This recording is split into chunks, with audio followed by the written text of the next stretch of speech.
You are now listening to the Inner Circle Podcast Network. Hashtag no offense uses strong language and is intended for a mature audience.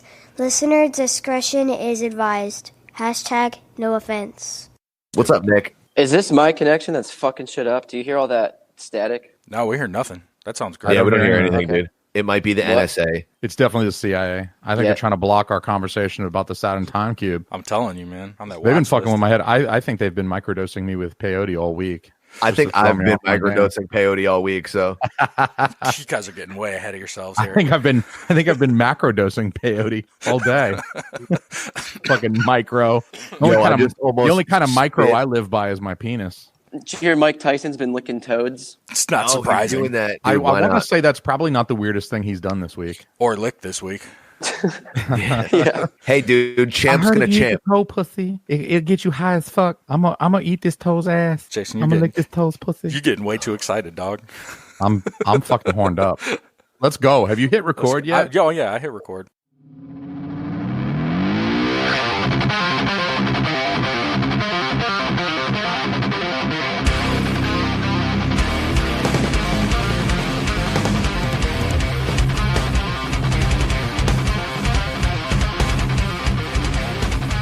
Welcome back to another episode of Hashtag No Offense. My name is Chris.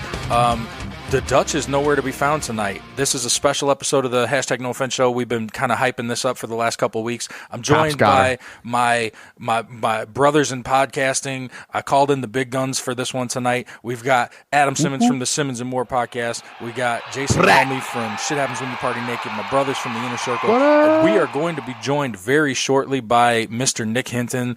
He is the author of the Saturn Time Cube Conspiracy. We're going to dig into this craziness and see what the fuck we could turn up. But before we do that, we got to shout some solicitations at you. We got to shout some fucking sponsorship recognition at you. So like every week, we are brought to you by Hemp Bombs CBD. Adam, tell me something about Hemp Bombs CBD. I know you know. I know you fucking know. Dude, I love CBD. I've been hitting my pen all night. It helps me go to sleep. My anxiety is through the fucking roof.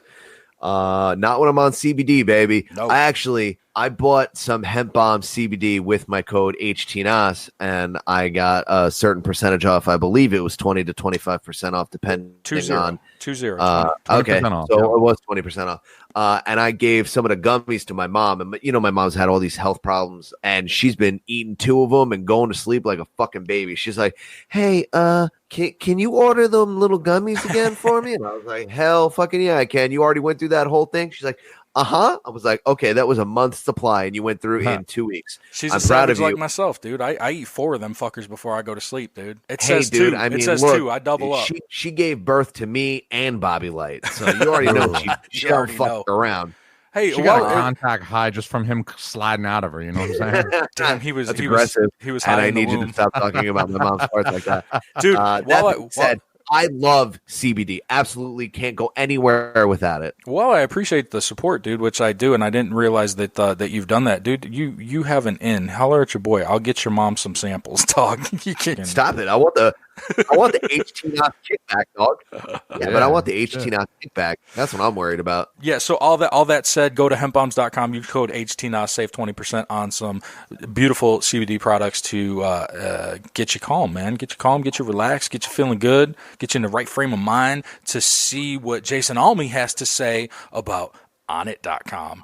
Onnit.com by not letting me do Onnit. Onnit.com is a human performance optimization company. They sell all kind of badass supplements like Alpha Brain and shit, Alpha Brain and them, but they also sell workout gear, awesome shit like kettlebells. They actually sent me kettlebells that were casted like my nuts. I got kettlebells, and they look just like my scrotum. It's amazing.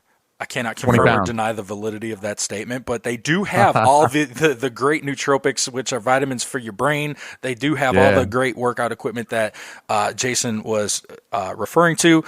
You can go to onnit.com. That's onnit.com/HTNOS and save 10% on any of that good stuff. I'm not only that, but right now, if you order Alpha Brain, the little powder in the packet, the 30-pack, you can get a golden ticket because Onnit loves Willy Wonka. You can be part of you can be entered into a golden ticket program in which you win every single golden ticket wins something, but the grand prize is to go be flown by Onnit to Austin, Texas, and hang out with Aubrey Marcus, do some yoga, do some DMT, allegedly, maybe do some upside down handstands, whatever the fuck it is. You get, a kettlebell that looks like Jason Alme's nuts, but you have the opportunity to go to Mecca. This is like hipster super bro Mecca. You get all the nootropics, you get New Mood, you get Alpha Brain, you get primal gut health, all of it, the whole fucking shebang. You probably get a cute ass t-shirt that's made out of hemp, the whole fucking nine, Jack. So go to onnit.com/HTNOS right now. Use a code word HTNOS, HTNOS, and you get 10% off of just the supplements. We can't do anything for the workout equipment or the clothes, but you don't need that yet because your fat, stinky ass needs to get right first. So do that, and then you can worry about getting the clothes. You crawl before That's you what walk, I'm talking baby. about. Cool would it be, though, if you had a kettlebell that was like molded after your scrotum and it was like custom kettlebell and it looked like you could be swinging nuts. Like all the you would Onnit literally be swinging your own nuts. I love that idea. I might get into that. I'm going to jump on that. Sorry on it. They don't make them that heavy, Jason. Maybe not for you. For me, it's like, ain't nothing. On them steroids? Come on. Ain't nothing. Ain't nothing. Ain't nothing. Last but not least, we are all sponsored by the homie Kaz and Ohfishl Clothing. That's ohfishl.com.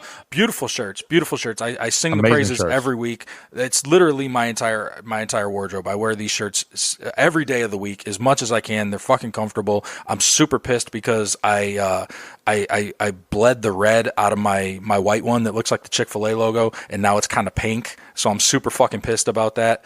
But, that same thing happened to those San PC pizza shirts. Really? The same thing happened. It is what it is. I rock it pink, maybe, because it's just that fucking comfortable. I got the bracelet right now. Look at that. That's the snake eyes. So many random people have stopped me. Look, Jason Alme's got one. He's got one too. I didn't get the little fucking charms on it though. I can't wear bracelets. I roll pizza dough. So it's a dumbbell. Kaz put a dumbbell on mine. Well, that's extra fucking care from Kaz. Now I'm a little jelly, dude. I'm peanut butter jelly. I got regular. That is the kind of quality type of quality shit service get from Ohfishl. Go to OHFISHL. Use the code word SamPC. Psych. Use the code word HTN. Psych or Schwippen. Schwippen. All these things, man. You tripping? You schwipping? So without further ado, we're going to welcome Mr. Nick Hinton. Let's talk to Nick. We'll see you on the other side. Dive into the cube. Welcome to a special edition of the #NoOffense show. I'm joined tonight with our special guest hosts. We have Adam Simmons from the Simmons and More podcast, Jason Alme from what up? Shit Happens When You Party Naked. What's good, y'all? Listeners of our show recognize both of those familiar faces. And the guest of honor tonight, we have Mr. Nicholas Hinton, the author of the Saturn Time Cube Conspiracy. What is up, Nick? Yeah. What up, dudes? Man, welcome to the show, dog. We have been very excited to sit and dig in with this and talk with you, man. Like the three of us have been kind of obsessed with this for the last 3 weeks, just digging into your Twitter and finding any little bit of information and different podcasts we can find out about this. But I mean, you have had the best information that we could find. So we're gonna dig into you, man. Why don't you go ahead and tell us? Start from square one. I mean, because people have asked me, hey, what is the Saturn Time Cube thing you're talking about? And I'm like, with all the research I've done, I don't fucking know, man. I don't know. I don't have an answer for you. I'm kind of right there with you, dude, because that's why I had to write the book, because there's so much to it, and it's hard to put all your thoughts out there or explain this without fucking reading a book about it. Basically, when people ask me to explain it, I just say, there's a giant 20,000 mile wide hexagon on Saturn, and, that makes no sense. I don't know any natural formations in nature. I mean, besides maybe like a beehive that have hexagons in it. Sure. And so that's just basically how I get people into the rabbit hole, because that's already just, that's a fact. It's there. It's right in front of your face. And it's like, it just makes no sense. It's super weird. And so I believe, in the simplest way, that there is something creating that hexagon, and it's something like a machine that's creating a simulation, which just sounds super out there. But once you go into all of the stuff, in my threads and in my book, it starts to make sense. I need to meet your drug dealer. If there's any way you can hook me up with that dude, just, I don't know, like pass him my number or my email or some shit. I don't know. It's Mike Tyson. He's in it. He's in it now. Jason, you know as well as I do that that's probably just the vehicle to get us there. So, I mean. Yeah. What's the drugs of the vehicle? Yeah. Yeah, which ones? Like crack? Like meth? No, like, what are we talking about here? I wouldn't go that brand. Yeah, you don't think like all the crackheads are like running around like the meth head in the trailer park? The one that robbed me the other day was like visiting the Saturn time cube. Was he probably in another dimension, or was he's just methed out? Probably just methed out. Okay, so to get back on task here, because Almy and I will definitely take some left turns. So Chris, you're responsible for us. Trying. Nick, just do your best. I'm sorry. You asked for this. Yeah, correct. I did. So what is the time cube itself? Right. So it's the hexagon, and a hexagon is a cube. How do we go from a hexagon to a cube? Is a three-dimensional cube. Right, Okay. like the old thing that you draw when you were a kid, the two squares with the lines. Mm-hmm. That I makes dropped a out of hexagon. ninth grade. So Okay, well, a hexagon is a two-dimensional view of a three-dimensional cube. And so in that same line of thinking, I believe all of these giant black cube statues all around the world, like including Mecca, Kaaba, there's some in Australia, there's one in the UN meditation room. They're everywhere. But I believe that those 3D cubes are representations of a four-dimensional cube, the same way that hexagon is a representation of a 3D cube. We have 3D cubes that are representing 4D cubes, and that's called the tesseract or a hypercube, and I believe that's the shape of the simulation. And if you've ever seen Interstellar, where he goes into that weird, like, bookcase realm, where it's like every single time in history and in the future and in the past is its own room, I kind of believe that that's what the tesseract is that, we're in a simulation, and if you were to move up a level, I guess, if you were to start licking toads like Mike Tyson, you might go see the bookcase realm that Matthew McConaughey saw. So when I die and go to heaven, it's a bunch of books? It's a fucking library?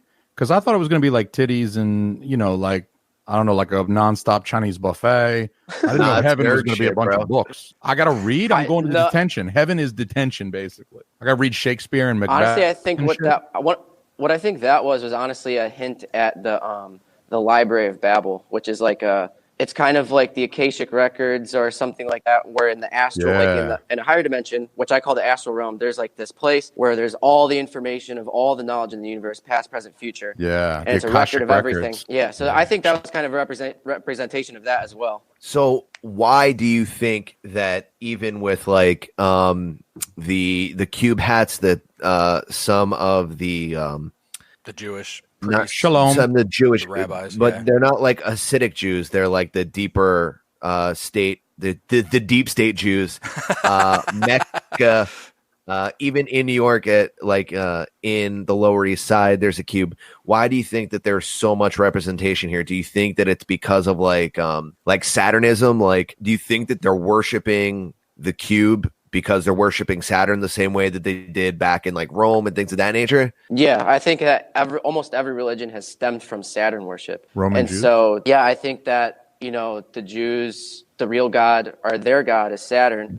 And, it, is the God in the Romans and the Greek times. And in Egypt, it was one of the top gods. It was El. And I believe that's why we use El in like all these important words like elevate and elite and elect, and it's all references to Saturn.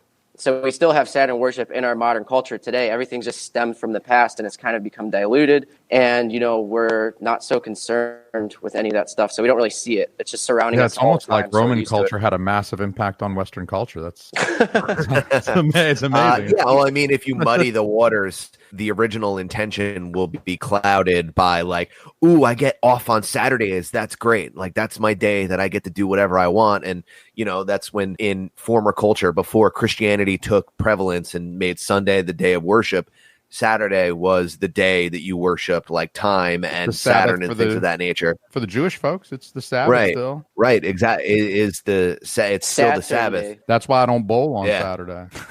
You want to pull this shit on the Shabbos? Thank you, I Chris. personally believe that Jesus was not representing the same God as the Old Testament. I think Jesus was something totally new, and that's why when he came, the Pharisees freaking killed him.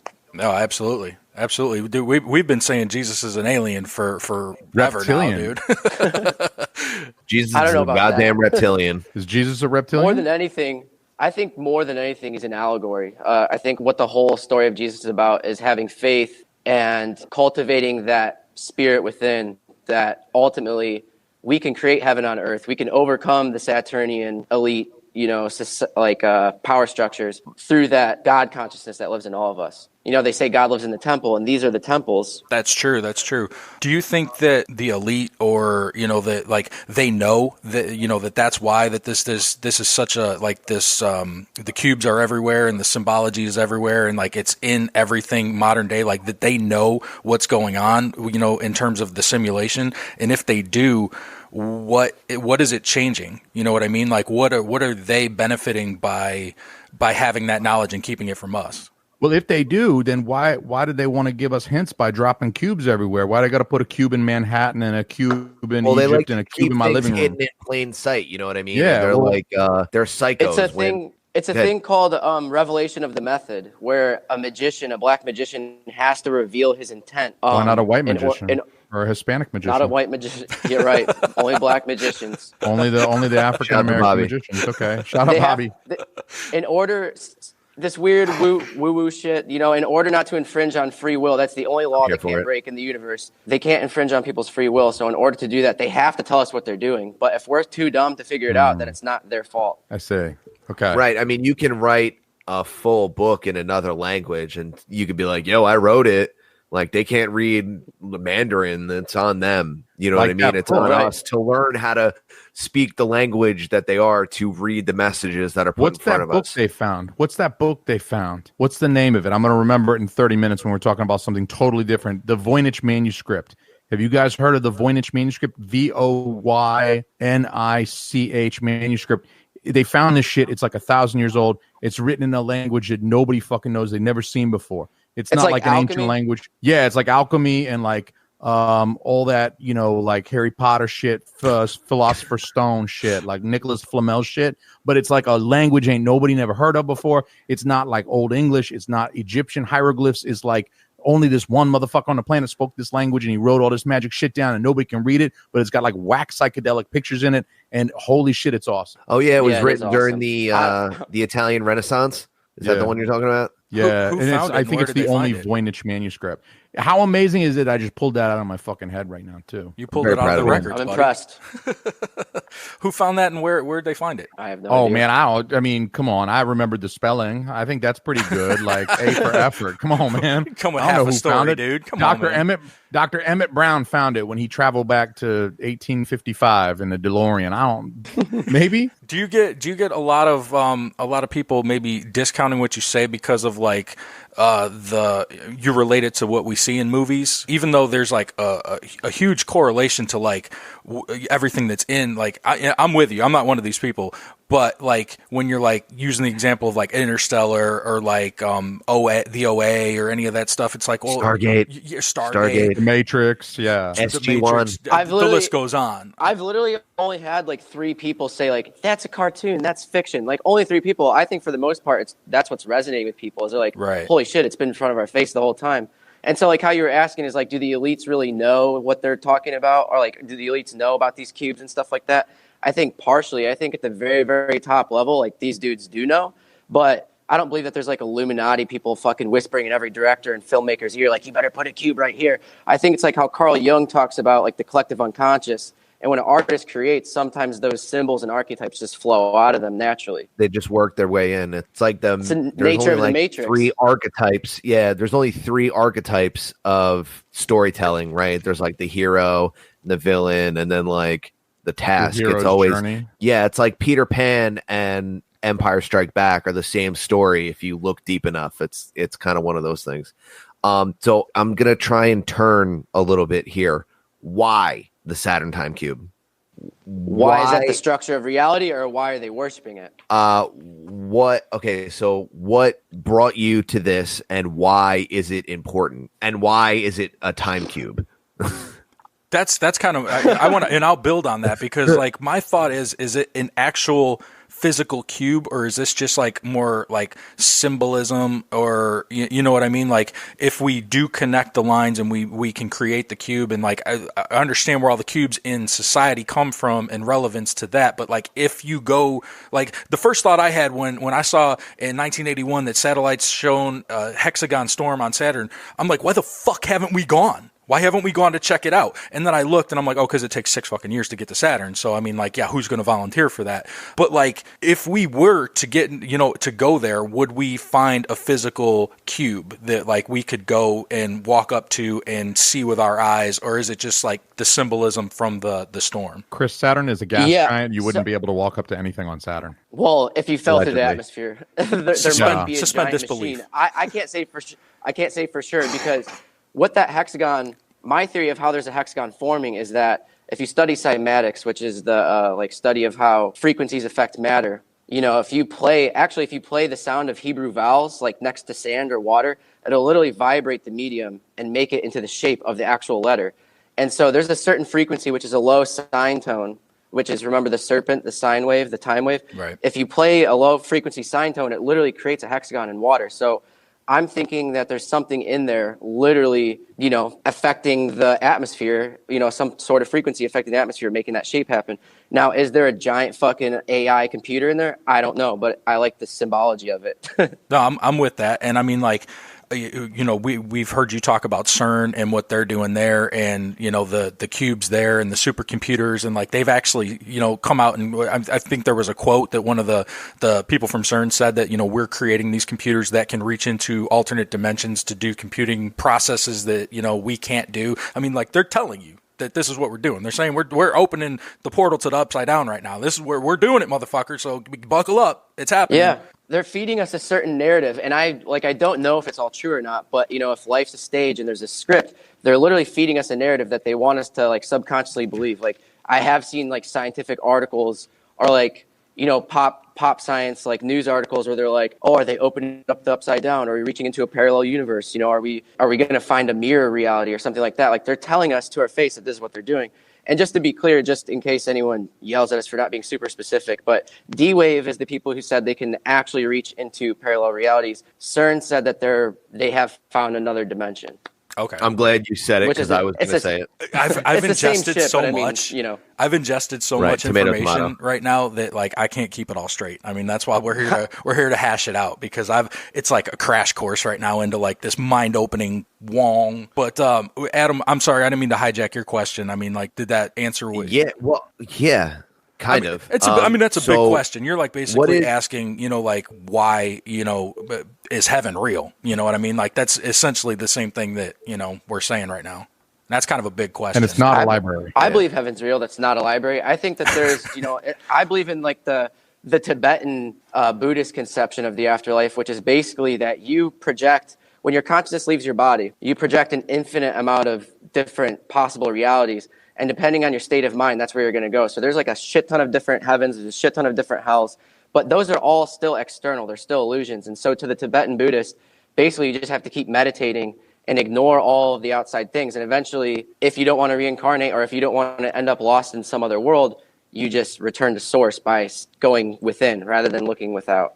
I think it's you know, like a hall of mirrors, or like turtles all the way down, that Hindu myth that we live on top of a turtle, on top of a turtle, on top of a turtle, on top of a turtle. Do you know what I'm talking about? I do. Yeah, I've been to Tibet. I've actually Turtles visited all the way down, Patala. baby. Yeah, I saw the turtles at the Patala Palace. I actually did go to Tibet. I rode a yak in Tibet, no shit. And I went to the Patala Palace. It's like the main hangout for the Dalai Lama back when they used to let him into Tibet and he wasn't afraid of the People's Republic kidnapping and murdering him, that kind of shit. So yeah, that Tibetan Buddhist shit is like, that's my favorite shit right there. That's my jam, is the Tibetan Buddhist shit. It's awesome. I would love to go there. And the Buddhists believe in like multiple heavens and hells, and you incarnate in different realms. You don't just incarnate in the realm that we're in now, but you can incarnate as different organisms within our realm. I could incarnate as another human, but I could reincarnate, depending on my karma that I achieved during life, I could reincarnate as a toad or a snake or an eagle or some shit. But then I can also not only reincarnate within this realm as other organisms, but I could reincarnate as ghosts and demons and other shit in other realms. in hell realms and heaven realms. And again, it just depends on karma. So that's how you can live through so many like infinite lives back to back, one after the other, because it's not just like this one realm or this one dimension. I don't think they use the word dimension so much in the older Buddhist texts. It's more realms, but they're talking about the same thing. You know what I'm saying? Right. It's just a different terminology. That's why I talk about the simulation within a simulation. It's the same thing as all these different realms. So I was thinking about this because obviously we're diving balls deep into the fucking time cube and everything else. And I was thinking about the simulation theory, and the concept of infinity is something that every time I eat too many edibles and fucking lay on my kitchen floor, I start to think about the different incantations of my life and the possibilities there within. Do you think that there is a tie between the concept of infinity and the concept that infinity instead is infinite simulations? So like it's exact life, but you have purple eyes and I have green hair, and it's run over and over and over again. And then at some point, your consciousness is like an amalgamation of all of those from that point forward. And that's why things like deja vu happen. Yeah, that's exactly what I think. I think that, the serpent biting its own tail, it's a Saturnian symbol. And that is, we're trapped in infinity. Like infinity is just being trapped in the finiteness. And it's a fractal loop. It just repeats itself over and over and over again. But that is what infinity is. And to me, there are, like, the way that dimensions work is the same way that like keys on a keyboard works. So you go 1, 2, 3, 4, 5, 6, 7 octaves, and then 8 is that jump point to begin another 1, 2, 3, 4, 5, 6, 7. Does that make sense? And between each octave, there's infinite loops of sevens. And the same way, just like on the number line, like between 1 and 2, there's an infinite amount of numbers between 1 and 2. There's 1.1, 1.11, 1.112. Right. You can expand on that thought if you wanted to. I'm fully following you. My edibles starting to kick in now, so we can fucking carry this conversation for the next 2 days. Let's go. I'm not a mathematician, so I don't want to get too convoluted. Yeah, that's super heavy. I guess so. Just keeping it in line with Saturn time cube and that line of thinking, that philosophy or that conspiracy just at the base level is about simulation theory. So the cube represents the simulation, and we're essentially inside the cube currently, like now, like this is inside the cube. We're inside the four-dimensional cube, the tesseract. And actually, in like the Kabbalah, like the Jewish mystics, what they read in Kabbalah, they say the same thing. They say that we're in this realm that's called the cube of space, which is just an area on the tree of life, and the tree of life shows all these different like layers of the universe or whatever, but there is a specific section that they call the cube of space. So we're in the and that's cube. where the 3D realm. Yeah, we're in the cube right now. So how do you send a satellite past the cube if you're in the cube? Like the whole universe is within it. So there's a cube within the cube. Within it. So the whole cube is inside the cube. Like the Saturn time cube is inside the Saturn time cube that we're inside. It's hard. So it's more like our perception is taking place within the cube. Does that make sense? We're perceiving existence to happen within. Yeah, because the cube represents material reality, and all we are aware of, all that we perceive right now is material reality. And so that's taking place within the cube of space, within that tesseract, which is literally just 3 dimensions moving through time. And that's all we perceive. That is a lot. I know, dude. I get really nervous for these things because I'm like, dude, how the fuck do you explain these ideas? But I'm trying my best. No, that's okay. That's okay. You don't have to explain them. You just throw it out there, and all the high kids that listen to this shit later are gonna dig it. They're gonna fucking like, he just melted Jason's brain. Well, and like you said it yourself. You said it yourself. Even like these ideas, just like they resonate with certain people, And I mean, like I'm not like balls deep, like yes, this is obviously what's happening, because like we can't say for sure. Like with anything, there's a certain element of unknown and just kind of like blind faith into this thing. But like for whatever reason, this type of shit always resonates with me, and I want it to be true, man. I want it to be true so bad. Like shout out to who? Sasquatch. No, I don't want Sasquatch to be real. But I am a big alien guy. Like, where do you see that tying into Anunnaki, ancient aliens. Does that tie in? Yeah, I think that they may have set this whole shit up. That was another question. If this might be them. Yeah, that was another question. If this is a simulation, who flipped the on switch? Which I mean is basically like asking you, hey bro, hey Nick Hinton, who is God? I mean, like, there's not really an answer for that question, but I didn't know if like we've scratched that level of the rabbit hole yet. Maybe we're already talking about Anunnaki. In our little corner of the universe, I think that, or in the multiverse at least, I think that the Anunnaki kind of set this up. But like I said, we live in realms within realms within realms within realms. So that's just like, it's been happening for all of time. I can't pinpoint one very beginning. Like Elon Musk said, the chances of us living in base reality is like 1 billion to 1. So there's been simulations for all of time. And that motherfucker knows something. He ain't asking. He knows something. He knows something. He ain't asking. I think he's an Anunnaki himself. I think like moderators in the game of WoW, they would like play as a character inside the game, but they're like the mods and they're like god tier levels, and you can't tell the difference looking at them, but they'll still like they could whip that mod dick out and fuck your shit up. And I think that's Leroy Jenkins. Yeah. I haven't heard that in years. So I think like, okay, Anunnaki might have fucked with us. Did they fuck with our DNA thousands and hundreds of thousands of years ago, or did they just set up a computer simulation, push the on switch, and here we are? Like, do you need to fuck a monkey and give it your DNA and make humans, or can you just like set this whole thing up inside a simulation? I don't think what's his name that came up with the ancient. Why not both? There you go. I think it's both. I think it's both. Like you were saying, I think that they fucked with our DNA, and how I was saying earlier, it's all a perception thing. The cube is in your brain. There's nothing outside that you experience that's not inside of your brain. So I literally think that whatever they did to our DNA is only allowing us to pick up a certain range of the bandwidth of this reality. So we're only receiving a very small percentage of the electromagnetic spectrum that we call reality, but we see like less than 1% of what's actually going on. And I think that has something to do with our brains and our DNA. Like we were modified to see a very small range of what reality is. So, and that's why some people can do astral projection, or you smell different things or see different things, or people have different gifts and they can perceive different incantations of things. Like people get vibes more than other people do, and we don't really have like a real name for it, or like this place is a little spooky or whatever, you know what I mean? Or more people experience are the CIA breaking in? Are you okay? Yeah, I'm good. The lights just went off. Okay. Get on the fucking floor right now. Stop talking about the time cube, motherfucker. Oh no. Oh it's shit. The Las Vegas shooting all over again. So did they only modify? I got distracted by the bright lights because I'm intoxicated. So do you think that I mean, shut up, whatever. You're stupid and I hate you. We get it. You went to Tibet. That's why you have long hair. So do you think that they allow certain people to have these gifts and things to see if it'll further along the process of the human creature, or do you think that they may be like blips in the matrix? Yeah, I think that there's just a few screws loose with some people, which is not a bad thing. Just there's cracks in the system that some people luckily fall through. So it's not intentional. They give us the special powers to mind read. No. It's like it is a glitch. The system's not perfect. Yeah. So like seeing ghosts and shit, and like the shine from The Shining is not intentional.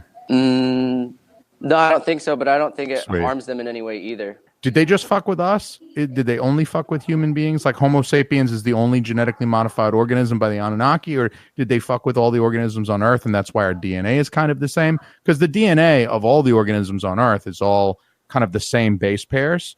And so the difference in DNA is the arrangement of these base pairs, creating different proteins and shit like that in all the different organisms. So there's not anything really super different about like human DNA from chimpanzee DNA. It's not like we've got different base pairings or something like that. It's all adenine and guanine and all that shit. So did they fuck with all of us? Or my personal opinion is that we're like center stage, basically. It's all about us. It's our consciousness creating this experience. And basically, I think, honestly, that the whole Saturn stuff is a reflection of us in a way. It's the ego. The demiurge is a manifestation of the ego on a collective scale. And so part of this experience is just learning how we're all going to overcome that challenge. But in reality, it manifests as that there's this uber powerful group that's doing all this. And, so in our cultures and stuff and in the past, we say that's the reptilians. but I really believe that's just a manifestation of the reptilian brain, which is the part of the brain that, wants domination and control and, is based on fear. So this whole experience is about overcoming fear, and it's all our consciousness. What do you think about some of those groups that do worship the cube, like the Saturnists, and the correlation between Saturnists and Satanists, and like the all the things that are very similar between the two groups, with the number 6 and the child sacrifice and like all these things that kind of go hand in hand. I mean, is this like a sinister thing that we're supposed to be kind of like on alert with this cube thing, or is this a benign thing, or like what are we dealing with in terms of that? So like I've been talking about, I'm really into like these Buddhist and Hindu ideas, so I don't think it's anything to worry about. And if you want to look at it from a psychological approach, I literally, like I said, I believe that everything that's happening, world events, the way that reality is structured, the hierarchies, the power grids, whatever, it's all a reflection of us. And so we have to integrate our own shadow. That's what this is. It's just if you're familiar with Carl Jung, he talks about integrating the shadow to become a full self. And so we're currently on a mass scale going through that process of becoming a full self through encountering our shadow, which appears as this. And so it's nothing to be afraid of. It's just a part of the game that we're playing. Groundhog Day. Yeah, exactly. Yeah. He only escapes the loop once he becomes self-actualized and a good person. Exactly. And groundhogs see their shadow, or sometimes they don't. I guess that's the whole. Oh, I was talking about the movie with Bill Murray. I was talking about the movie too, but it happens on fucking Groundhog Day. So it's like, right. What do you call it when the penis goes in the vagina? Yeah, it's docking, space docking. Yes. That's even more symbolism. I never thought about that. So do you think that doing things like taking psilocybin mushrooms or acid or DMT allow you to break further into seeing what you could potentially become, and or a little peek behind the curtain to further the process along? Or do you think that is just something fun that people that look like Jason Alme should do with their friends when they're in college? Or maybe even right now. I mean, it can be used that way, but I've done it that way and I didn't learn anything, but I think it depends on your intention. If you do it with the intent of learning something, then that experience is more likely to happen. But yeah, I do think that, Aldous Huxley was doing experiments with mescaline, and he, based on those experiments, he thought that it opened up, it actually shuts down parts of your brain. So he was comparing the brain to a filter. And so when the filter starts to shut down, you're allowed to get more information, if that makes sense. So you can see higher dimensions or whatever you want to call them. So to tack on to that question, the realms that people sometimes visit when they consume certain psychedelics, DMT being maybe a chief among them, but other things like ayahuasca and stuff like that people do when they go and they like blast out of body, they visit other realms, they talk to other beings. This shit exists objectively, or is this just a subjective experience of the brain? Is this something like, are there other ways to access the same realm without drugs because it's already there? Or is it like, I have to put a chemical in my brain to see shit and perceive shit that's not really there, if that makes sense? So yeah, like I said, I didn't say this part yet, but I think that we are just literally consciousness sitting inside of this organic computer that we call a brain, or you could call it the simulation, whatever you want to call it. And so when you shut down the computer, the consciousness has nowhere else to go. So and consciousness is infinite, so it just it goes wild, and then you see more. And if you were to expand your consciousness all the way, you would see, who knows? It'd just be everything, and infinite. So I think that's what mystics experience when they break through to the very, very top level. Yeah. So it's like the Aldous Huxley thing with the filter, and the filter stops working, and now it's almost like that's keeping you in the box. And then once you break that down, now you can perceive this shit that's beyond this. So you would say it's objectively there. It's because people have similar experiences when using the psychedelics, right? DMT, like you use DMT, and Chris Watsky uses DMT in completely different decades on different continents, and you guys get together tonight and share your experiences, and it's like, holy shit, I met Ted in the Akashic Record library room too. You also met Ted? Yeah, Ted's my homeboy. We hung out in the Akashic Records and we looked at Britney Spears' future together. You know what I mean? Like, you would have kind of joint experiences that would cross over and be like, "Oh, seems fuck, like a I know pretty that dude too." specific experience, dude. I'm not gonna lie to you. He's just saying, manifested his own. Y'all, if y'all experience. haven't met Ted in the Akashic Records library room, y'all need to go meet Ted. He's fucking dude is lit. Shout out to Ted. I think that the psychedelics are like putting gas in the car. Like I think we are the vehicle to get to these places, but we just need a little kick sometimes.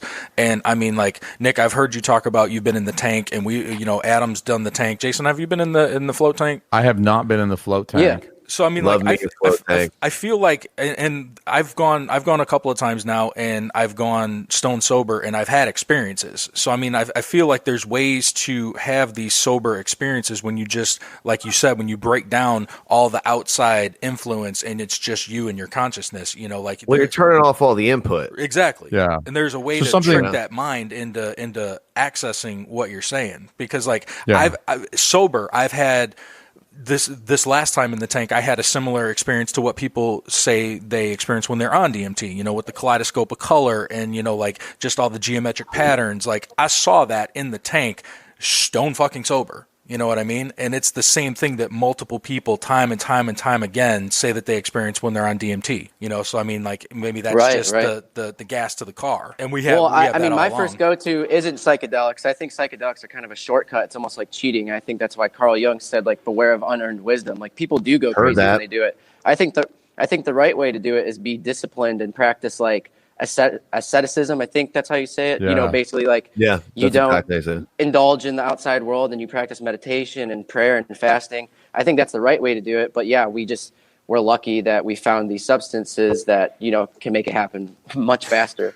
Zen is my shit. So you would say that there are alternate ways to kind of access some of these experiences and some of this knowledge outside of I mean, maybe this is DMT, maybe this is methamphetamine, crystallized version. You want to be careful when you're buying illegal drugs. That's all I'm saying. You might get something that could have some weird shit in it, and maybe it's like bath salts, and then you wind up eating your neighbor's face instead of visiting Ted in the Akashic Records room. So Zen is my shit. I meditate almost every night and I love every Zen. morning. Yeah, that's my shit. You know what I'm saying? I love Zen because basically they're all about just cleaning out the brain. Like there's no more thoughts. There's no more anything. You don't believe anything. It's just straight consciousness. And there's no words to it. You can't explain it. I mean, that's what they say. And even with the Tao, they're like, if you can talk about the way, that's not the way. So like whatever, there's something beyond words, beyond conceptuality, beyond explanation, which is just a pure, unfiltered consciousness. Do you think maybe some of these Asian religions they got it right because they weren't as influenced, they weren't geographically located right near the other Saturn influenced religions? The things like the Greeks and the Romans really did influence like the Western religions that have developed since then.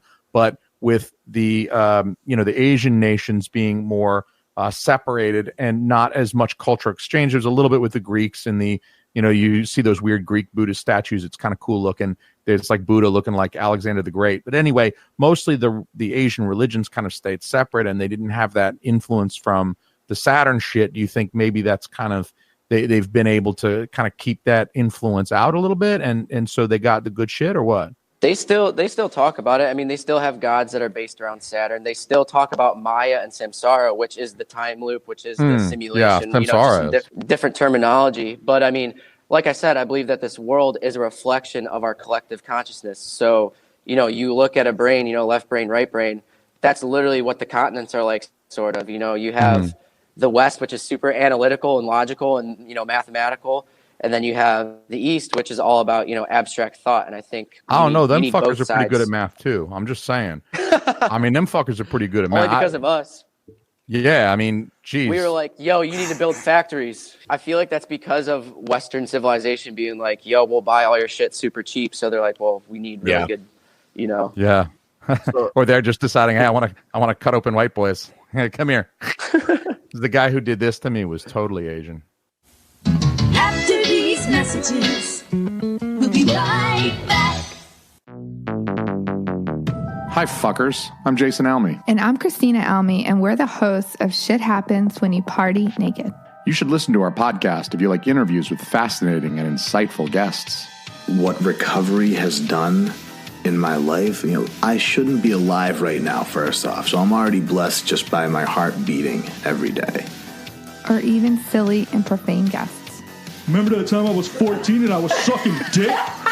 Or extreme profanity. Thought you were saying for a second. I was like, oh my God, your mom is right there. I was going to say in front of your mom. I mean, I know we've dropped the F-bomb in front of your mom a whole bunch, but we should not say the word in front of Joanne. Please, don't say in front of Joanne.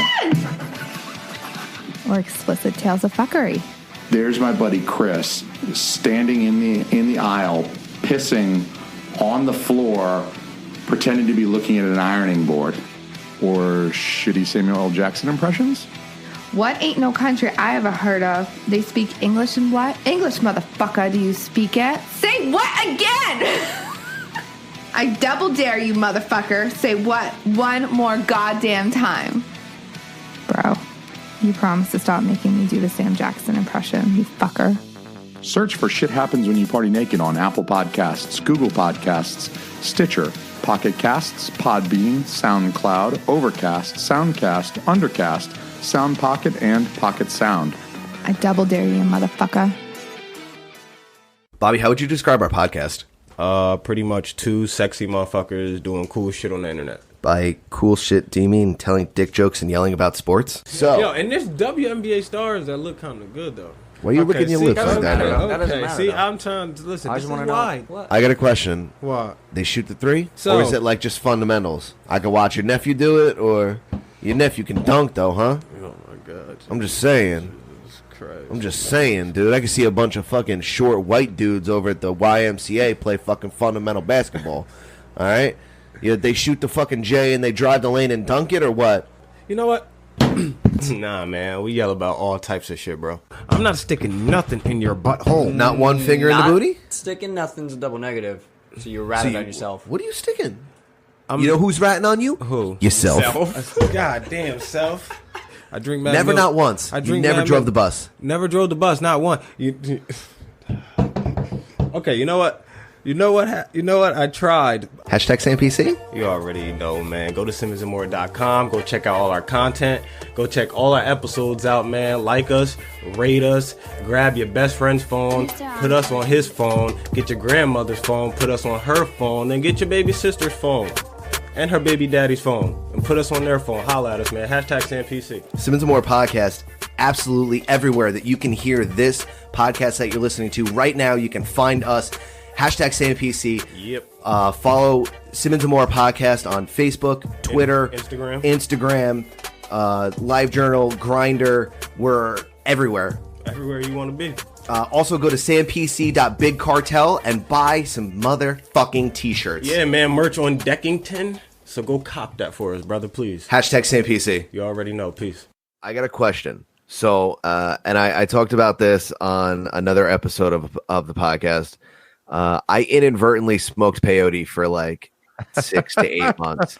I'm still tripping on accidentally smoking peyote. That's Okay, a very so- intentional act, and you're talking about you no, accidentally no. did it. I for 6 accidentally months. dated a dude, and he made love to my butt for 6 months. I intentionally smoked the product, and I unintentionally had peyote because there was peyote in it, and I was not aware. Okay. Now, because of that, I spent about 8 months while using, and then a year and a half after using, thinking that I was stuck in a constant state of deja vu.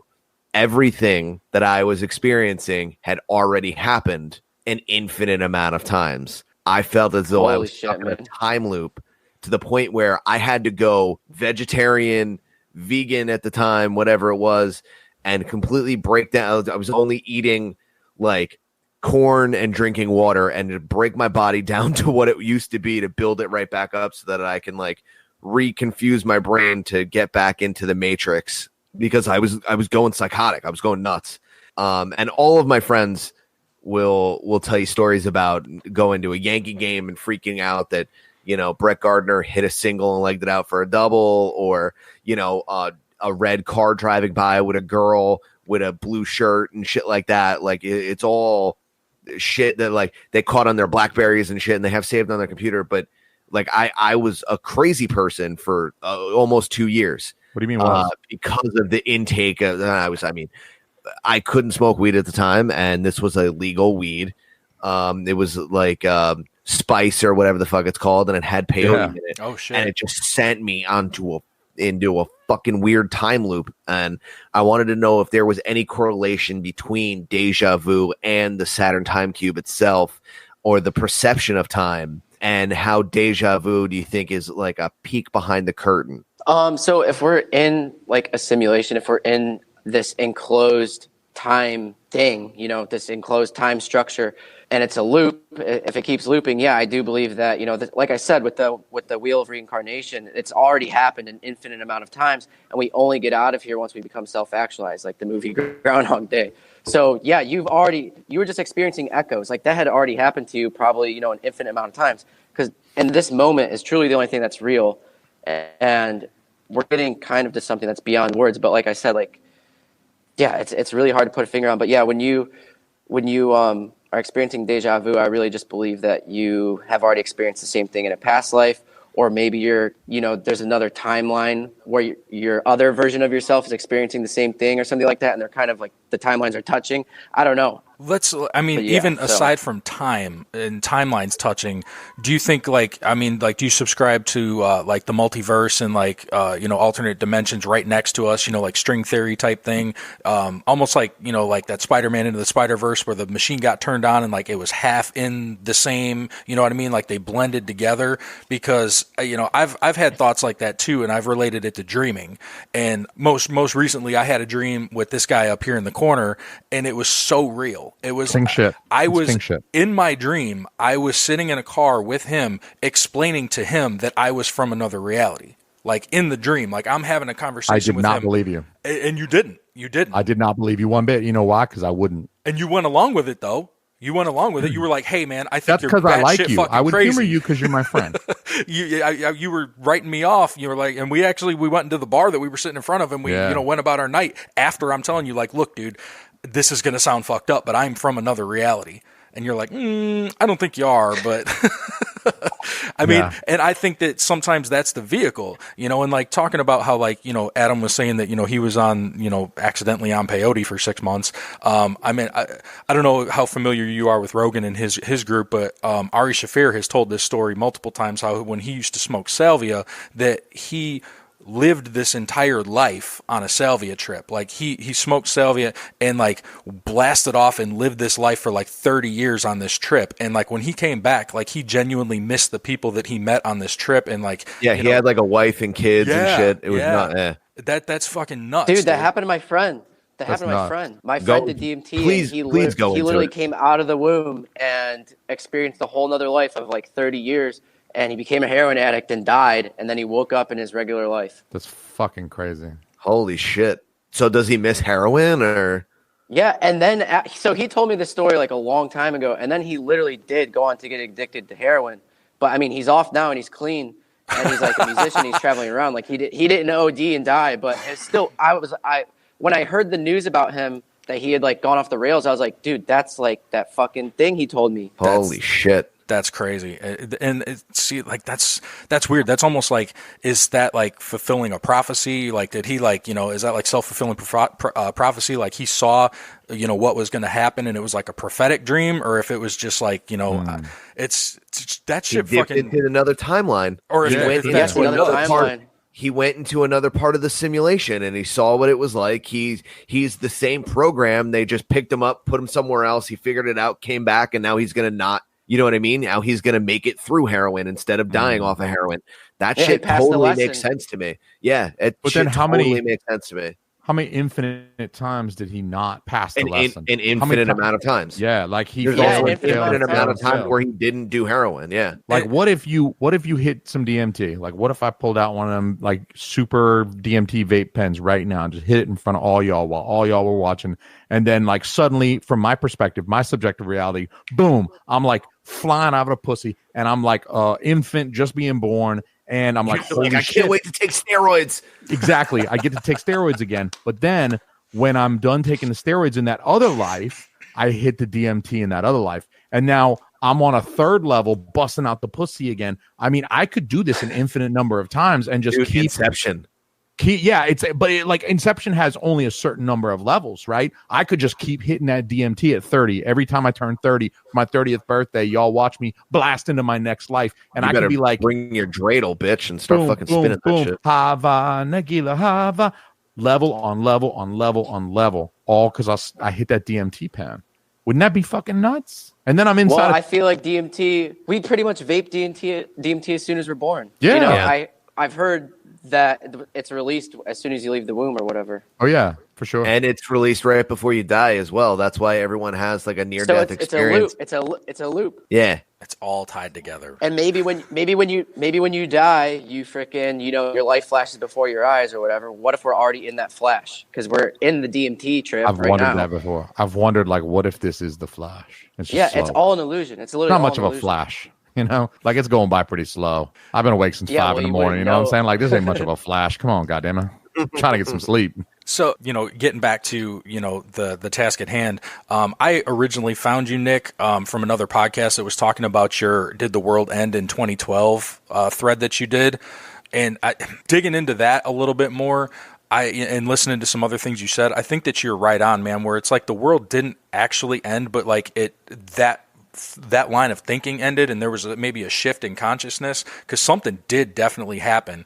And then, tying that all into the Mandela effect type things, which some of them, you could write off. Some of them, it's like, no, whatever. But a lot of them, I'm like, no, I fucking remember that goddamn movie with Sinbad. He was a motherfucking genie. I saw it. Shazam. I fucking saw it. But you didn't, though. You know what I mean? Like, nope, and you hit me with one today, Nick. You hit me with one just a couple hours ago with the fucking Fruit of Loom logo. I said, yes, it fucking did have that goddamn cornucopia on it. It did. I swear to fucking God, That's it did. the Morgan Freeman effect. That's the Morgan Freeman effect. Nelson Mandela, you racist. Whatever. That's the Denzel Washington effect. Tomato. Don't you know about the Will Smith effect? Hey, he's in a new movie now where he's fighting himself. Did you see Gemini Man? Now? Yeah, I am. Okay. Gosh. Anyway, I think Morgan Freeman played Nelson Mandela though, and that was the joke I was trying to make. Yeah, it wasn't a racist joke. But Will Smith Adam, never I think he did play. I think he did. Thank you, Nick. Thank you very much, Chris. You suck.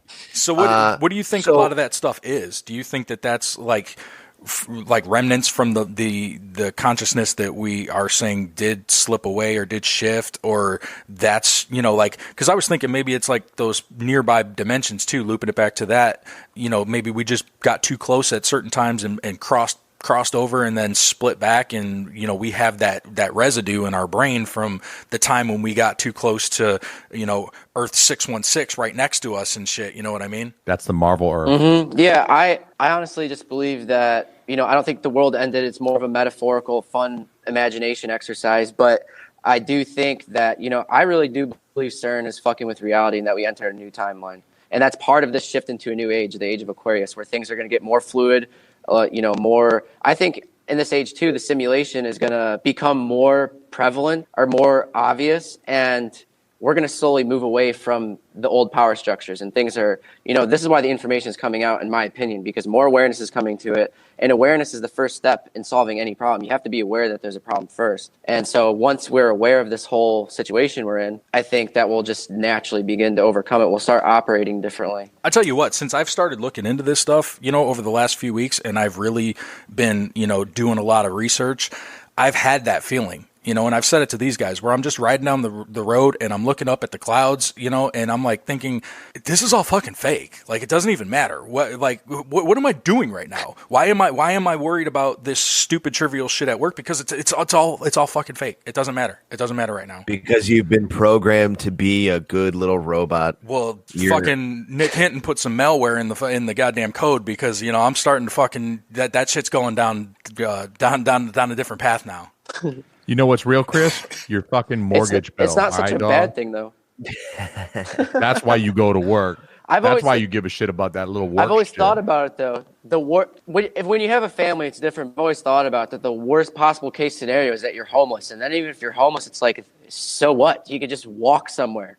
Just walk. Just keep walking. Just don't settle under a bridge, and you're not really homeless. You don't want to be homeless in New England, dog. It gets cold up here. I was just going to say, I'm in Florida. It's real easy to be homeless here, man. It's nice. Yeah. You don't want to be homeless up here. I'd find a way to Tibet. I'd find a way to Tibet and live in the mountains with those dudes. Yeah, it gets pretty cold in the mountains too. Let me tell you. You better have But they don't have taxes. And a yak to warm up. Yeah, but they got the PRC, man. That PRC, dude. I hate to say this out loud because they're probably listening. Winnie the Pooh They're definitely is probably listening to me. Yeah, Winnie the Pooh is probably listening to me right now. But what I'm saying is they are not very nice to the Tibetan people. They're like moving them out of their ancestral homelands and they're putting them in these shacks and shit. And I'm all like, dude, it's 2019. You know, it was one thing in the 1830s in the U.S. But come on, you know, why you got to move these guys in 2019 to these little shacks? They're not letting them like grow on the land and shit like that. They're just, you know, they're fucking these Tibetan guys up, man. It's not cool at all. I don't like it. Damn, I didn't know that. Leave my Tibetan boys alone. But that is a part of the that is probably a part of the shift, though. I mean, things are going to get ugly before they get better, but in the end, it's really all just a dream. And I don't think that's like a delusional, I mean, it could be a delusional way of looking at it. But to me, it gives me hope. To me, it makes everything feel better. It's not it's not scary if it's all fake. To me, that's just like, okay, just move through it gracefully. It's time to go jump off a mountain. I thought that's what Chris was saying. He was going to drive into the ocean. I was on some Bandersnatch shit, dude. I was like, if I jump off this balcony right now, like I'm just going to fucking blink right back. Like that's the wavelength I'm on right now. And Adam was like, don't do that. Don't do that, dog. No, don't do that. Don't do that. I don't want to have to adopt your kids. Yeah, that's what I'm saying. I would love it if you did, though. But if they cremate you, they got to put you in a lunchbox. That's what I'm saying. Don't get him an urn. Yeah. They're putting his cremated ashes in a goddamn plastic lunchbox. It's gotta they're gonna put him in the thermos in the lunchbox so that I can keep him on my shelf. Perfect. Yeah, I'm getting your ashes, by the way. Sorry, Dutchie. Right. And shout out to Dutchie, obviously. But so I was thinking about religion and the time cube and how all religions essentially they stem from Saturnism and things of that nature.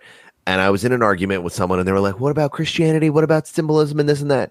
And when I told them that the cross, the Christian cross was just an unfolded cube, they were like, no, it's not. So then I cut the piece of paper and folded it up and they were like, oh my God, it's Jason Bourne. And I was like, yeah, it fucking is Jason Bourne, dude. Can you just speak on that? And that's one of the reasons I believe that Jesus is symbolic of the God consciousness within you, because if you tap into that, then you are no longer bound by the material world constraints. Like if you learn to have faith, you can literally learn to manifest. You can literally learn to live the life you want to live. You can somewhat bend reality to your will almost. I mean, they call that skillful means in like Hinduism, right? Yeah. So forgive my Catholicism here for a minute, because I was born and raised Catholic before traveling to the Holy Land of Tibet.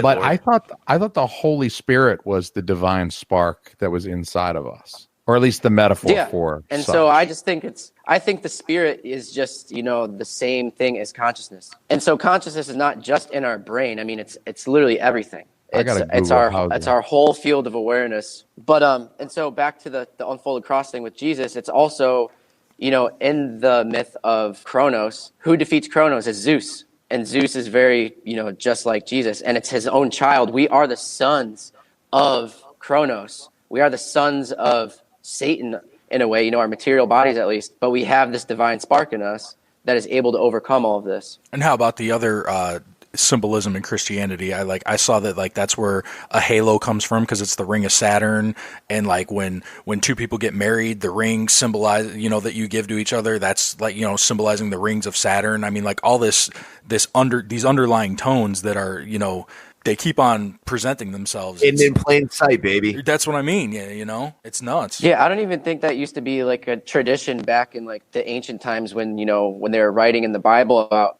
marriage and stuff like that. I think it was just a spiritual bond, and they're like, yeah, you're married. It wasn't like you had to go sign papers with the government or anything like that and then do this weird ritual. Yeah, that's a big problem with marriage, dude. And I mean, I'm married almost 20 years, so I mean, like, trust me, I get it. But it's you're old. It's fucked up how you have to have like paperwork to prove that you're into somebody, Right. Why do they even care? I know why they care, but I mean, yeah, fucking it doesn't taxes. make sense that anyone else should be in your business that way. Jason, you wanted to bring up something about the double-slit experiment, and I don't actually know what that is, so I'm gonna throw you an alley-oop right now. Yeah, thank you for that, and let me please take a moment to explain how dumb you are for not knowing about the double-slit experiment. Oh, by all means, yes, go off, King. let me first tell you about my 4.0 and my master's program at University of New Hampshire. Then I will transition very awkwardly to the double slit experiment. So how did you get all that stuff if you didn't graduate ninth grade? Sucking dick mostly. Yeah. I mean, you would be surprised the places you get into. Okay. If you got loose morals. I just wanted to clarify. Loose morals, you can get in anywhere you want if you're willing to let somebody clap your cheeks. And I would just like to clarify, I mean, if we're stating things that have already been stated, Mr. 4.0, I am a 40-year-old, 12-year-old, okay? I am a child. I want this to be true for that reason. I want there to be Avengers, and I want there to be Transformers in a fucking cube. Dude. I want that. That's what I'm here for, okay? So that's why I'm into this. I want Captain America to be real. That's America's ass. I want Captain America to be real. I love that. So the double slit experiment, Chris, was an experiment conducted in physics that was conducted many decades ago, where they would fire like single photons through a slit, and then they would observe the pattern that they made on a piece of photosensitive paper in the background. So it was when they were studying the properties of light. Light is either a wave, it moves as a wave, or is light particles, quanta, packets of information, photons. So they found that light behaves differently when observed versus not observed. And it's this whole trippy shit. I'll send you a couple of short YouTube videos that'll really take your mind down a rabbit hole tonight. But the idea is that when unobserved, that the light was behaving in a very strange way. Like even when they were sending single photons through the slit at a time, it would create this wave-like pattern. So it wouldn't choose one slit or the other, right? There were two slits in the little thing that they were passing it through. And when they would even shooting one, it was like the photon would split and go through both at the same time to create this wave resonance pattern. But when observed, right, when there was an observer, the photon would go through one slit or the other, and it would behave as a single particle. So I was wondering if this sort of reliance on observation for a certain thing to happen, and the fact that this consciousness observing an event, if that was some sort of proof that our reality is a simulation.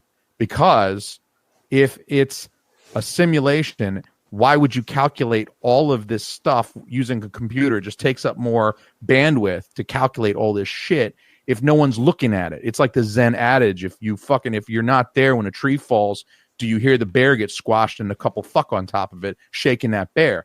So what I'm saying is maybe they're not rendering that shit because there's no one there to look at it. But when someone's there to look at it, they got to render that shit. Is that proof that we're living in a simulation? Yo, Jason, shut the fuck up, dude. Hey, I'm sorry you didn't have a smart question like me. I'm on the same page. I'm on the same page. Adam, I'm sorry you didn't have a smart question. I'm just speaking for the Duchess, dude. That's all. Fucking brand.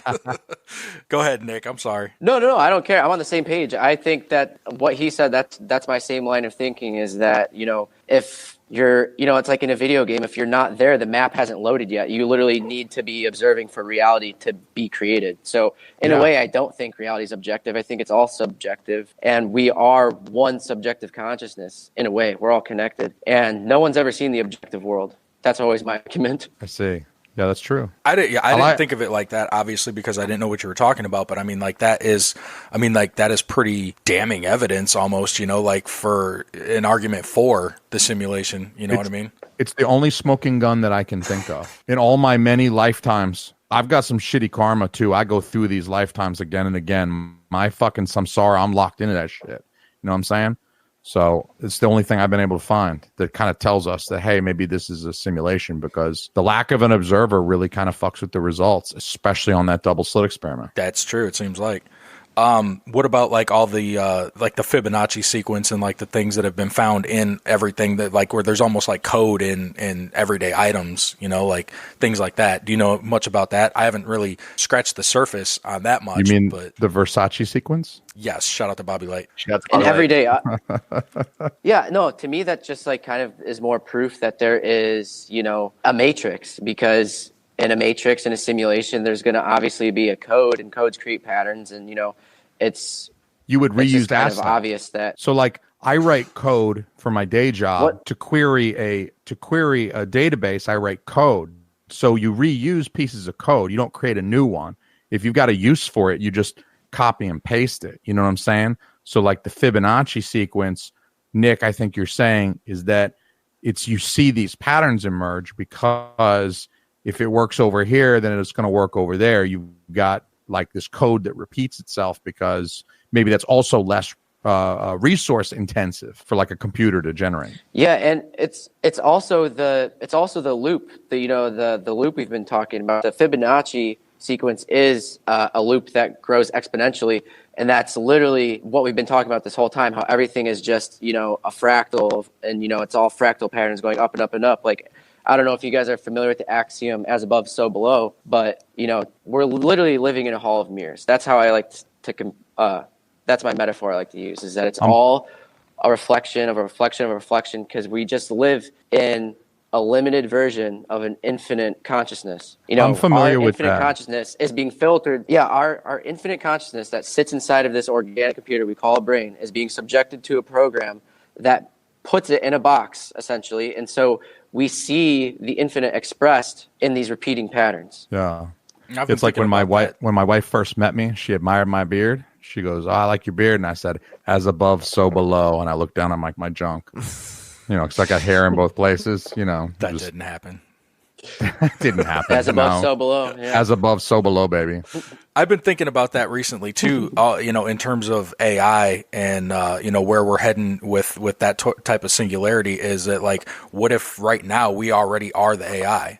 Like the body that we're walking around in, that's just the vehicle. The brain is the computer. We are the AI for something else right now. I haven't been high, but that's a total like fucking high thought. But dude, I was just gonna say, like, yo, are you having flashbacks from last February or what? I was gonna say you have been high, bro. I was there. I was recently. Definitely there when you were. It's high. Like I forget what that phrase is. It's like the ghost in the machine. Like I don't know. They say it in Latin, and they make it sound fancy. But basically, we're the ghost in the machine. We're the consciousness sitting in. It's essentially a machine, and we are just literally the part of you that's actually you. In my opinion, is just the observer.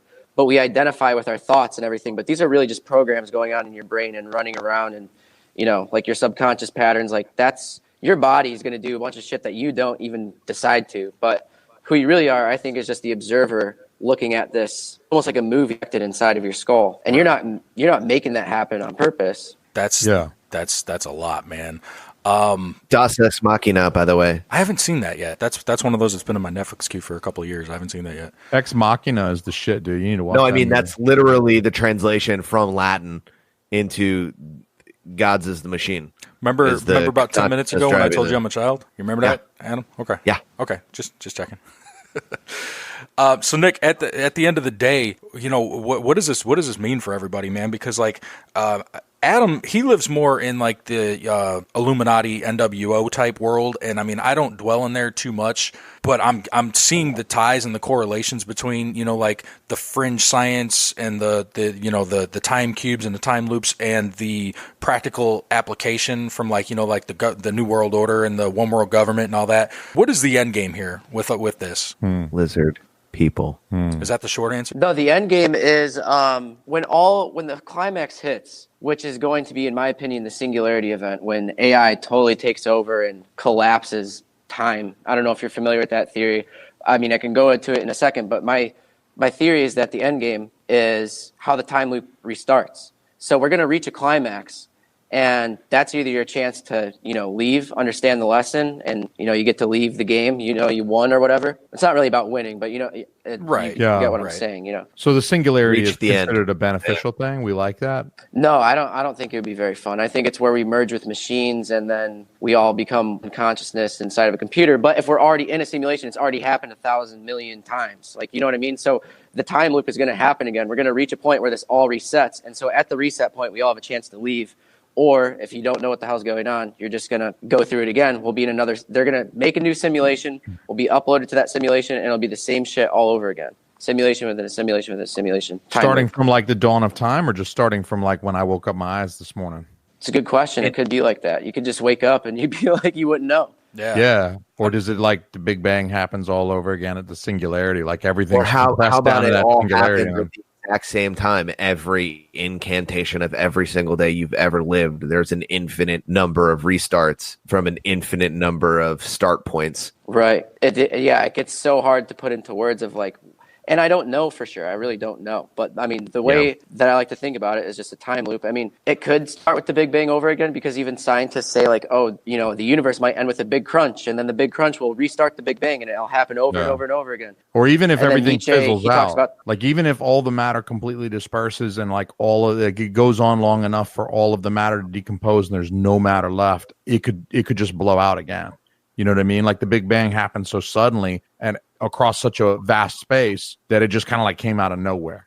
That shit could happen again, especially after singularity, technological singularity. Yeah, I don't know. It's fucking insane. But I don't believe that. I really don't even believe in the Big Bang Theory, to be honest. I think that it's almost impossible to imagine a bunch of dust and particles and all these random elements come together and create consciousness, right? In my opinion, it's easier to imagine, you know, in your head right now, you can imagine a Big Bang. You can imagine a whole galaxy. You can imagine a star. If it's that easy for us to imagine those things, to me, we have the equation backwards. I think consciousness came first. And consciousness is what created the universe. There wasn't the universe and then consciousness. It's the other way around. Because the matter, the universe requires that conscious observer. Exactly. And even Max Planck, he said, it seems to me that we exist in a matrix that's made of mind. He's the one. He was like one of the founding fathers of quantum physics. Yes, he was. Yes, he was. Planck Institute, man. That's crazy. So I feel like we haven't even scratched the fucking surface, but we're getting fucking towards the end here. Right, and I apologize, guys, because I can barely hear what you guys are saying. I don't know if you guys can hear me that well, but my Wi-Fi. We hear you great. Yeah, we can hear you really well, but it's fine. The reptilians are just holding you down. Don't worry about it. Dude, I think it's Agent Smith, man. Every time you get close to the truth, there's got to be some glitch. I think it's George Bush. Mr. Anderson. There is a suppression of the cube. I mean, have I even told you guys that? I know I told you this, Adam. I tried to there's a cube emoji on the Apple keyboard, and I tried to add it to my Twitter handle, and I got a nice little pop-up from Twitter that says, this is not allowed. You cannot use this emoji. You could literally use any other fucking emoji on your Twitter handle. You can use the gun emoji and the needle emoji. But you put that fucking cube on there, and it's like, nothing doing. And I'm like, why are they suppressing the cube, they man? shadow banned Well, that's the cube from, I'm pretty sure the cube you're talking about is the one that they have that's Kaaba from Mecca, the Muslim thing. This one, the one that I tried to add looked more like the Tesseract. It's on its end, and it's got a cube inside a cube, and it's like got like blue outlines on it. What? Where did you get that? I'll send it to you, dude. I'll hit those DMs as soon as we're done, man. That shit's totally normal. I send it to these guys all the time with the laser effects. Nick, what's the name of your book? Where can people find it, and how can we continue this conversation outside of this podcast? Well, the name of the book is The Saturn Time Cube Simulation. Just follow me on Twitter at Nick HINTONN. Just DM me. I'll give you the details of how to do that. I'm working on building a store still. I just got my website, and I mean, if anyone wants to talk to me, I'm still attempting to answer all DMs. You know, so like, if anyone wants to connect and talk about these theories more, like I'm still answering questions. It gets hard, but I put time aside to where I can talk to people. Yeah. I think your subreddit is good for that too, because you can post pics. Oh, yeah. I actually hit you up on there like last week. I think that's where you and me actually started talking a little bit. But I was being a goofy fuck, surprise. But everybody, PayPal this man, get his book. You know what I'm saying? I've got mine on the way. I got mine on the way. I want that physical copy just so I can have it up there, man. Did he autograph it for you? I want an autograph copy. Hey, I hope so. Maybe it's not too late. Nick, I got you. Nick, thanks again, man. Thanks for taking the time to sit with us. Follow this guy on Twitter. It's going to blow your mind. Like, there's no shortage of shit to make you go, It's like, how much time of your life did you spend making these Twitter threads, dog? Like, I try to read your Twitter threads to prepare for tonight, and it's like, holy fucking shit. So much. Dude, I'll you've be gone honest, so it's mentally deep. Exhausting. It's mentally exhausting. Dude, you go deeper than Peter North on this shit.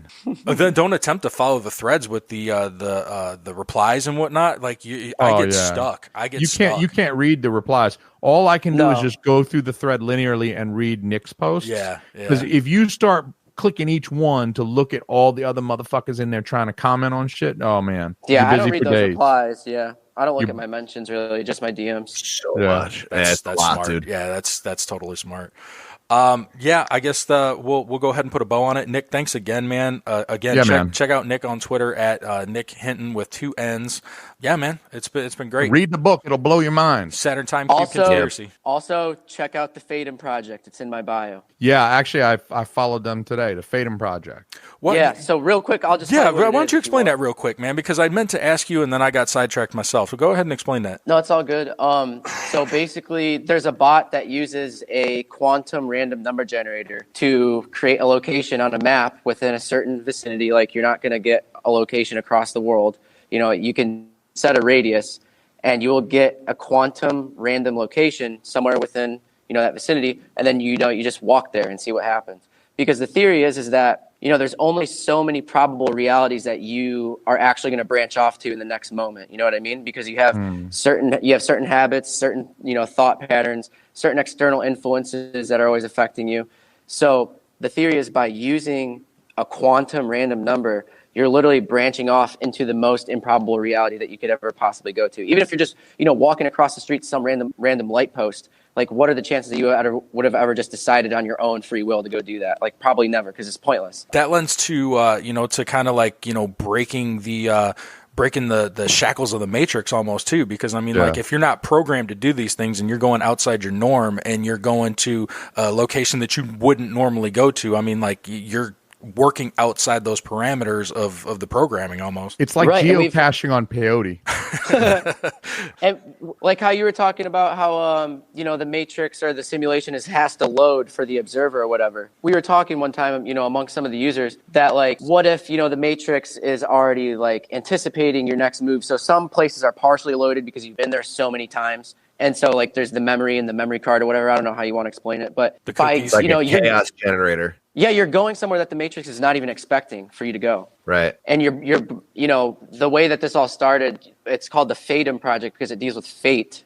It's the Latin word for fate. So we're saying you might be breaking the ties to determinism, the ties to your destiny. Like, if you had a bad destiny, then you can get rid of the shackles by going to this totally random place that the world had no idea you would ever go to. Do you guys ever like share your experiences and like what happens when you do hit these places up? Oh yeah, like the whole Twitter is filled of like crazy pictures of like the people find the most crazy shit. Like, so that's the whole point, is people are experiencing these really weird coincidences, and so like people are sharing their stories on the subreddit and on Twitter, and the subreddit is Randonauts. That's what we call ourselves, because you're like a cosmonaut exploring the random. But one of the coolest ones lately was this dude generated a location and literally went to a house where the address was his birthday, and that same day was his birthday. Whoa, that's kind of fucked up, dude. I'm on this. Okay, homework. We need to do this shit. You laugh, you giggle, motherfucker. We're doing this shit. Hey, you know what? Adam? This is yeah, dude, extra powerful because we're in 3 separate locations, dude. So we can do this. I'm on it right now, dude. We could do this shit in 3 separate locations and compare notes. Yeah. So me and my business partner did this one time, and we're obsessed with making a business to become rich or whatever. And fucking we generated a location, right? And we fucking were led across the street from this mall to this sign that literally said Matrix. And then underneath that, it said Clarity Prosperity. And those were the names of 2 companies. But it was like, dude, what the fuck? Like, we were literally, our whole conversation was about like our business, and we're going to hack the Matrix today. And the Matrix then said, here's your sign. Yeah, I have a video of that. And the fucking video glitched and none of the sound recorded, but you can still see us like being like, whoa, like we record ourselves walking up to it. That's fucking bizarre, dude. Nick, I don't think one podcast is enough to actually, break the ground on all the crazy shit that you've got in your head, man. But I appreciate you taking the time out to sit and talk with us tonight, and I'd hope to do it again with you, man. This has been real fun. Yeah, dude, let's do it again sometime, and hopefully next time I'll have a computer so I can actually hear better. Yeah, you should enter a quantum numbers into that thing, and it'll send you to a Best Buy. Hey, this dog needs a computer. Hey, visualize it, man. Put that visualization out there. Yeah. Mm-hmm. Nick, I appreciate it, man. Thanks again, dude. Yeah, Nick, thanks you guys for coming on, dude. I really appreciate it, man. Thanks, man. Yeah, so that was Nick Hinton with the Saturn Time Cube conspiracy. It's a lot, man. It's what did you guys think? You could definitely say that again. You could say that 3 times. Yeah, maybe. Yeah. It's I don't know what to think of it, man. It's like anything, like, we said during the show, like you just don't know. You either subscribe to some shit or you don't, Yeah. I mean, I feel like if I really, I want hardcore evidence of shit. I want like falsifiable proof. I want something that can be a test that's repeatable, that you can get the same, like with the Mandela effect, it kind of comes down to, I experienced this, so I believe in it. And sort of that goes in the same bucket as like religious stuff to me. It's like, I'm sure that you walked with Jesus and that was great and you believe it, but how do you measure a Jesus? You need something that's quantifiable. Sure. Yeah. And I mean, the Mandela effect is fun to talk about, but. Well, that's kind of my problem with organized religion in and of itself, is that it's all based on faith. We're telling you that this is the way it is, and we can't prove it whatsoever, but just take our word for it. You know what I mean? Yep. And right. that's a tough one to feel swallow. Yeah, I mean, you can't deny that, and that's what I said. Like this woo woo shit kind of resonates with me, and I kind of feel it. Like I feel like this shit might be actuality. And I mean, I might be stupid because of that, but it is what it is. I mean, I would love to sit down on like 200 milligrams of fucking THC with this dude after doing a couple of float tanks and then fucking a lot. Come back, just go to fucking outer space for real, and try and figure some shit out, because this dude he's got a lot packed in there, man. I mean, there's a lot going on in that fucking brain. For sure, but like when you look at the dude too, like if I saw him on the street, I'd be like, all right, so what frat is he a part of? Like, does he want to play hacky sack? And I mean, like, I could see him smoking grass, but I mean, like, not in a philosophical way. Like, I'm expecting some Buddhist looking motherfucker. And he looks like one of the kids, team members of the fucking plunge and shit. He looks like a fucking plunger. Yeah, he did. He looked just like one of the D teams. Maybe even an E team. C team Nick. D team Nick right there. Well, I mean, I don't know, Iron Fist. I mean, maybe that's a lesson that you're fucking losing out on your go round in the Buddhist circle here. I mean, not to be judging people by their fucking looks there, Jason Almy. I'm not judging them. Maybe you'll learn about that next time. But what I'm saying is, maybe in my next life I'll learn not to judge people. But I mean, if I was just to peg him, like I look at Adam, I think mega hipster. I look at you, I think smelly shoes. Careful. I'm just saying, I would look at him and I would think, frat boy, kegs, beer pong. Right. I feel you. But I mean, I didn't expect that depth. He's got a lot going on, man. And I mean, I got to give Michelle from Welcome to My Show, Michelle Guild, shout out. Like, she's the one that turned me on to this dude, and like for the last month has controlled my life with, all this guy's fucking shit. So I mean, shout out to her again. I mean, I'm glad it all worked out. That in and of itself, I mean, like, is kind of like an example of how this shit works, dude. Because him and I would have never crossed paths if it wasn't for her, And then 3 short weeks later, we're connected on the fucking internet having a conversation about the goddamn Saturn time cube. You know what I mean? I think that's just a social network. I don't think that's actually proof of the Matrix. Like, you talk to somebody about somebody else, and then you went and met that somebody else. That's kind of like the same way I've met everybody in my life. So, dude, shout out to us. Matrix, or is that just... That is shout out to us. I mean, look at the 3 of us. Fucking a year ago, I mean, we didn't know each other either. Yeah. So wait, is this an outro, or are you guys gonna make out? Or? This is an outro. Gentlemen, thank you for sitting with me tonight. I love. I mean, I actually was just hoping you guys were gonna make out. No, we can't do that over the internet. You're old, son. How about you go ahead and download Snapchat, and I'll show you how to make out over the internet. Well, my tongue doesn't fit that port yet. So I always love doing shows with you guys, man. It's always a pleasure. Everybody who listens to us knows where to find you, but just for the sake of redundancy, tell everybody where we can find you. Age Before Beauty. Okay. You can find me at teamalmy.com. Okay. That's ALME, teamalmy.com. Shit Happens When You Party Naked is the name of the podcast. Schwippen. You can find it on Schwippen. You can find that on any podcast player. Just search for Shit Happens When You Party Naked or Team Almy, any podcast app. You'll find me on there. You can hit me on the socials at Party Naked Pod. Party Naked Pod. Hit me up on the socials. DM me them dick pics, y'all. Is that it? Your turn, Adam. We're ending on dick pics. Okay. SimmonsandMore.com. Hashtag SamPC anywhere in any search engine. And my mediocre face and Bobby Moore's beautiful melanin covered face will be what you find in those search, or it'll be like some Asian math team from Taiwan, because evidently that is also something that is a thing. Shout out to those guys. Go to sampc.bigcartel.com. We have a some brand new motherfucking shirt coming t-shirts. out this week for Lightning Round, motherfucker. What? It is an Ohfishl Clothing exclusive, Lightning round, brand new lightning round. Sam PC Lightning Round fucking t-shirt. And go to simmonsandmore.com, like I said, and search for us on all social media platforms at Simmons and More Podcast, or you can find me Earth to Adam with underscores Earth _2 _Adam, or if you're Bobby Moore, Earth EARF _2 Adam. Thank you so much for having me on. I really do appreciate it. I know that you're my boy, and I love you, and you love me, and this is, like some big harmony fucking bullshit, whatever. Interdimensional circle. Speaking of which. But, I appreciate being able to just sit in on your show, and I appreciate being able to be a part of this conversation. Oh, bitch. I wouldn't have this conversation without either of the two of you. So speaking of finding weird Asian people when you search for Sam PC, did you guys know that there's like a Korean boy band called Inner Circle?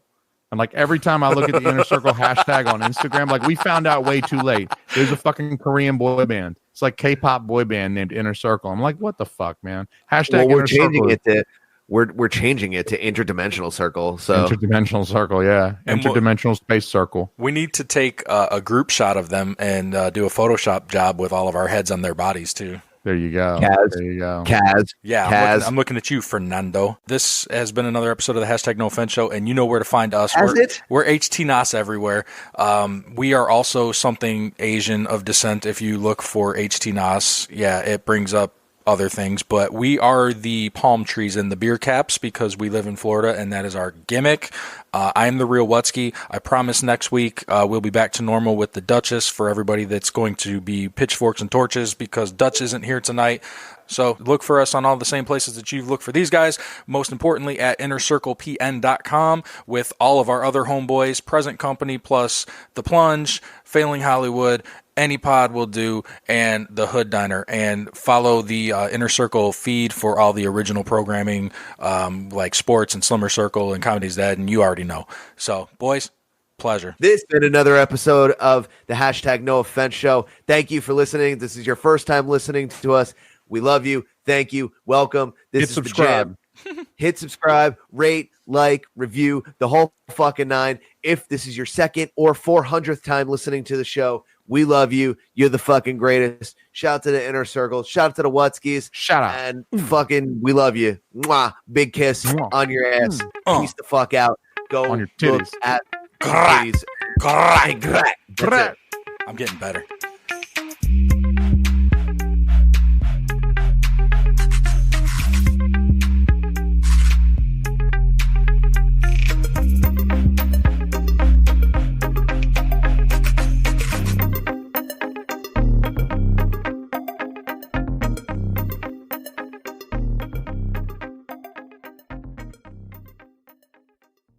So Dutchie is MIA because she became a Florida story this week, right? We got to go get her out of jail? Potentially. She's That would doing be some amazing. scandalous shit with her coworkers, allegedly. If she was so committed to the show that she herself became a Florida story, you know what I mean? You know what? I always tell her to do things for the story. Talk about dying a hero, you know what I mean? Right? Yeah.